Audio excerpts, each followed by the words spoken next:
la salida de fondo es constituyente. ¿Qué significa decir constituyente? Y esto es muy importante. ¿Qué significa decir constituyente?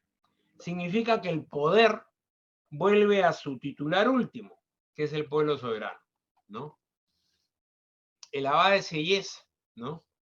Que era un cura del pueblo de Sellés, que llegó a los Estados Generales cuando el rey Luis XVI, agobiado por la crisis en Francia, llama a esta institución de origen feudal, que eran los Estados Generales, donde iban 300 nobles, 300 sacerdotes y 600 elegidos por el pueblo llano, ¿no? Este señor, el abad de Sellés, llega con un panfleto que había escrito, ¿no? El panfleto tenía un nombre muy necesario para nosotros hoy día. Imagínense un panfleto escrito hace más de 200 años. ¿Qué es el poder constituyente? Se llamaba el panfleto del cura de Sellés, ¿no? ¿Qué es el poder constituyente? Y ahí da la respuesta, ¿no? El poder constituyente es el pueblo soberano, ¿no? Representado por una asamblea elegida para el caso, ¿no? Elegida para hacer una constitución. O sea, él llega con un panfleto que le da la teoría, ¿no? A esos que habían sido elegidos por el pueblo francés para constituirse en asamblea constituyente, ¿no? Y tan es así que ni siquiera pasaron de las primeras reuniones y deciden constituirse en asamblea constituyente. Y el momento clave es cuando entra el rey, le manda a la Guardia Real para que los disuelva, y ahí se paran y le dicen a la Guardia Real que los podía fusilar a todos, pero que no salían hasta darle una constitución a Francia. Y la Guardia Real baja las armas y se va. En ese momento se rompe la soberanía de Luis XVI y la soberanía pasa, como decía el abad de Sellés, al pueblo organizado, ¿no? ¿Qué significa poder constituyente? Que se busca un acuerdo entre los representantes del pueblo, ¿no? Para darse una nueva carta fundamental, un acuerdo, un nuevo acuerdo social y político entre las peruanas y peruanos. Esta idea es muy importante, ¿no? La idea de la que la Constitución es un acuerdo. Por lo tanto, la Constitución no va a ser la repetición de lo que cada uno de nosotros quiere. La repetición es un acuerdo entre diversos sectores que tienen diversas ideas de cómo debe de organizarse el Perú, en base a qué principios de derecho y en base a qué estructura política, ¿no? Por esa razón es que es muy importante tener una cabeza muy amplia, ¿no? Una cabeza muy amplia, porque no va a ser nuestra agenda necesariamente en un 100% lo que vaya a triunfar, y al mismo tiempo tener una extraordinaria capacidad de liderazgo, es decir, de juntar una coalición mayoritaria que pueda hacer realidad una asamblea constituyente y una nueva constitución, ¿no? Esto nos lleva a la necesidad de activar el poder constituyente. ¿Qué cosa es activar el poder constituyente? Ustedes ya lo activaron, ¿no? Al reunirse para debatir sobre la necesidad de una nueva constitución, ya activaron el poder constituyente. Ese es el primer paso, reunirse para debatir, ¿no? Sobre la necesidad de una asamblea, de una asamblea constituyente para que haga una nueva constitución. ¿Por qué yo repito esto de proceso constituyente y de asamblea constituyente? Porque hay quien cree, y esto ha sido factible en algunos lugares, que se puede hacer una nueva constitución, ojo, se puede hacer una nueva constitución no por una asamblea llamada para tal efecto, una asamblea constituyente, sino que se puede hacer una nueva constitución por parte de una comisión de expertos, por ejemplo, un grupo de abogados de tal o cual universidad renombrada que se juntan para hacer un texto y después se somete a referéndum. Esa sería la vía autoritaria para hacer una nueva constitución. No la vía democrática, que recoge lo que discuten los ciudadanos, ¿no? Y elige representantes que van a una asamblea y llegan a un texto de acuerdo, que es la vía democrática, ¿no? La primera, la de la comisión de expertos, no tiene que ver con el proceso constituyente. No está regresando el poder al pueblo organizado. Ojo, no está regresando el poder al pueblo organizado, ¿no? Que elige sus representantes a una asamblea parece fin, ¿no? Eso es lo constituyente. Lo otro está en el marco de lo constituido. Es diferente. Es muy diferente. Es la diferencia entre democracia y dictadura, para el caso de la elaboración constituyente.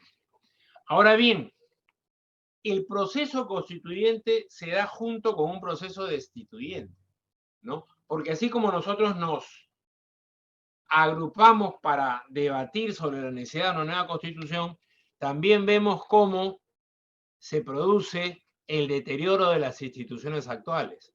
Y es complicado.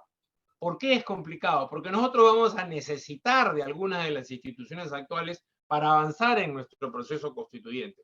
No es que vamos a partir de cero, no vamos a hacer tabla rasa y vamos a empezar de cero. No, tenemos que tomar en cuenta las instituciones actuales. Vean ustedes el caso chileno. El propio Congreso, con mayoría de derecha, cuando todavía el señor Piñera estaba en el poder hace 2 años, tuvo que aprobar un cronograma constituyente, ¿no? ¿Por qué? Porque se le exigía a la gente en la calle, ¿no? Proceso en el que estamos precisamente hoy en el Perú. La gente en la calle está pidiendo renuncia de Dina Boluarte, cierre del Congreso, referéndum constituyente, ¿no? O sea, está pidiendo que se convoque a un referéndum para preguntarle a la población si quiere una nueva constitución y por qué mecanismo, ¿no? En Chile fue un congreso de derecha el que tuvo que aprobar eso presionado por la calle. Hoy estamos en ese proceso. La calle presiona para que el Congreso se encamine por ahí, que adelante elecciones, que renuncie a Dina Boluarte, que elija un presidente de consenso. O sea, todos pasos que ojalá nos lleven, ¿no?, a una asamblea constituyente para hacer una nueva constitución. Por eso les digo, es una dinámica constituyente y a la vez destituyente. No tenemos por qué tenerle miedo, simplemente es el proceso dialéctico, ¿no?, en que se da esta situación, ¿no? Ahora bien, ustedes ya han activado el proceso constituyente, pero ¿cómo es que se empuja? ¿Cómo es que se desarrolla? A través de la movilización social y política. O sea, lo que está pasando en el Perú actualmente. Por algo decía yo en un artículo hace unos días, la principal institución democrática del Perú hoy es el movimiento popular. Sin lugar a dudas. Es la principal institución democrática, ¿no? Y cuando dicen, se están levantando contra las instituciones, perdón, los que están negando la principal institución democrática son ustedes, que es el movimiento popular, ¿no? Justamente en eso estriba lo limitado de esta democracia que nos dejó el fujimorismo, que no acepta al movimiento popular como una institución clave de sí mismo, ¿no?, como una institución clave del orden democrático, ¿no? Ahora bien, el proceso constituyente busca producir un momento constituyente. ¿Qué significa producir un momento constituyente? Significa 4 cosas, principalmente. Primero, ya hemos pasado por ese primer momento, que la cuestión constituyente pase de ser un asunto de expertos a ser un tema de debate público. Eso empezó en noviembre del 2020. ¿Se acuerdan con los chicos que empezaron a gritar asamblea constituyente, asamblea constituyente? Yo que peleaba por una nueva constitución desde que se aprobó con fraude la del 93, ¿no? Fue la primera vez que me sorprendí, primera vez que escuché corear en la calle Asamblea Constituyente, ¿no? O sea, empezaba a salir el tema de la discusión entre expertos a la opinión pública, ¿no? ¿Cuál es el segundo elemento, ¿no?, que se generen las bases del poder constituyente? Mediante la organización y el debate para este fin, lo que están haciendo ustedes, exactamente, ¿no? O sea, que se generen las bases, organización y debate, ¿no?, para pensar una nueva constitución y por qué mecanismo, ¿no? Tercero, ¿no?, que esta organización y debate no se quede nada más en los círculos progresistas, de izquierda, democráticos, sino que se convierta en un sentido común del conjunto de la población. Como decía un jurista el otro día, que sea conciencia cívica, ¿no?, entre la población, que sea parte del convencimiento democrático fundamental. Hay que tener una nueva constitución por la vía de una asamblea constituyente, ¿no? Yo creo que estamos entre el 2 y el 3, entre generar bases para el poder constituyente y el desarrollo de conciencia cívica entre la población. Y el cuarto punto del momento constituyente, que ya pues lo desarrolla plenamente, es que se convoque un referéndum ciudadano, ¿no?, que le pregunte al soberano, ¿no?, si quiere una nueva constitución y por qué mecanismo. O sea, ese referéndum que se está proponiendo ya en la plataforma del movimiento popular en las últimas semanas, ¿no? Claro, la tarea de la hora, ¿cuál es?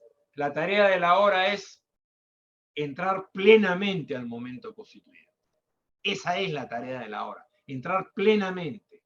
Ya no solo corearlo en la calle, ya no solo organizarse para el debate, sino esparcirlo como conciencia cívica, ¿no? Y lograr que se convoque un referéndum de características constituyentes, ¿no?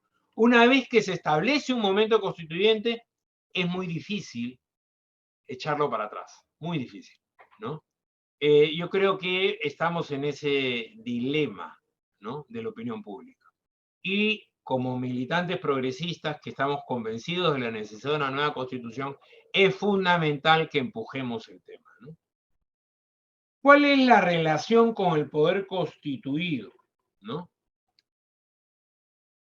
Yo creo que hay una estrecha relación entre poder constituido y poder constituyente. No estamos en el Perú en una relación entre sociedad y poder al viejo estilo revolucionario, de la Revolución de Octubre, de la Revolución China, ¿no? Esos fueron procesos de transformación de otra época, ¿no? Como dice Sinesio López, estamos en una era de democratización de la sociedad y del Estado, de democratización social y política. Entonces, esta era de democratización social y política hace que el poder constituyente necesariamente tenga que entrar en relación con el poder constituido. Lo que yo les decía hace un momento, ¿no? Por ejemplo, un amigo me enseñaba hace unos días cómo el año 2003 el Tribunal Constitucional, por supuesto un Tribunal Constitucional mucho más progresista que este, ¿no?, emitió una resolución en respuesta a una consulta del Colegio de Abogados del Cusco, ¿no?, donde decía que sí se podía agregar en la Constitución de 1993 como uno de los mecanismos de reforma constitucional llamar a una asamblea constituyente, ¿no? Y esa sentencia del Tribunal Constitucional está vigente, ¿no? O sea, un Congreso progresista podría agarrar esa sentencia, incluirla entre los caminos posibles en esta Constitución, ¿no?, para reformar la Constitución y llamar a una asamblea constituyente.